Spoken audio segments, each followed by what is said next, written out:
Shakespeare's Sonnet 30 went to the sessions of sweet silent thought. Went to the sessions of sweet silent thought. I summon up remembrance of things past.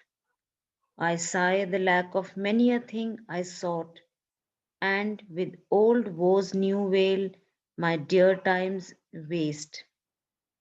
In the first quatrain of Sonnet 30, the speaker begins by dwelling on the past. He explains to the fair youth that he gets depressed when he thinks of the many a thing he sought that he doesn't have. His life lacks these unnamed things. These emotions are specially prevalent when he is sitting in silence. There is an example of alliteration in the last line of this quatrain with the words woes, wail, and waste.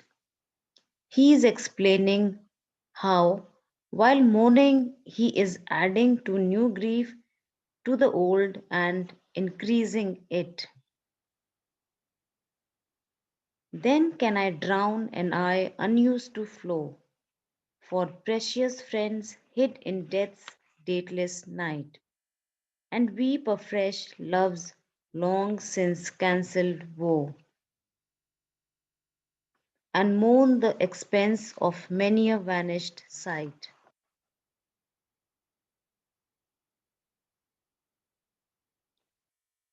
In the second quatrain, he goes on to describe what he does when he gets into this depressed state.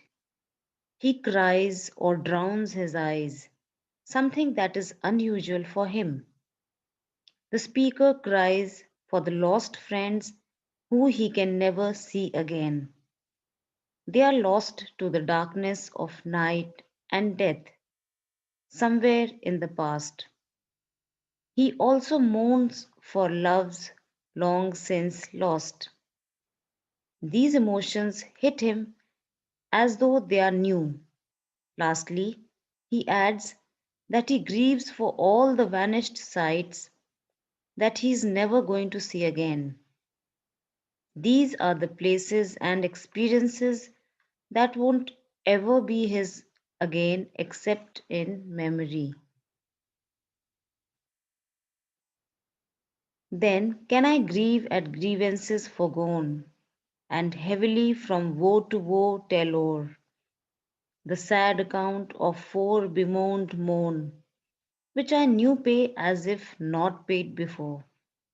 In the final quatrain of Sonnet 30, the speaker describes how after his in this initial period of grief he can move on to grieve about the grievances he has foregone or let go of.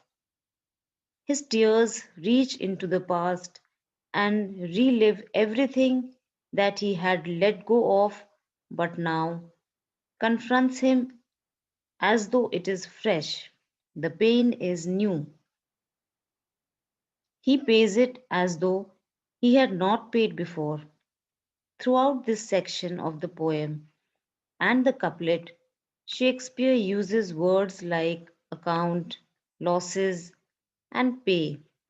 This creates a metaphor that connects his emotional losses to financial ones. This is an interesting use of language that helps him get to the root of his loss while also conveying the loss more clearly to the reader. But if the while I think on thee, dear friend, all losses are restored and sorrows end. In the final two lines of Sonnet 30, the speaker transitions into the turn known as volta. This is seen through a direct address to a dear friend, the fair youth. Whenever he is as depressed as he described in the previous lines, he thinks of the youth and his losses are restored and his sorrows end. He says that all my losses are compensated for and my sorrows end when I think of you. While I'm in this state of sadness, dear friend,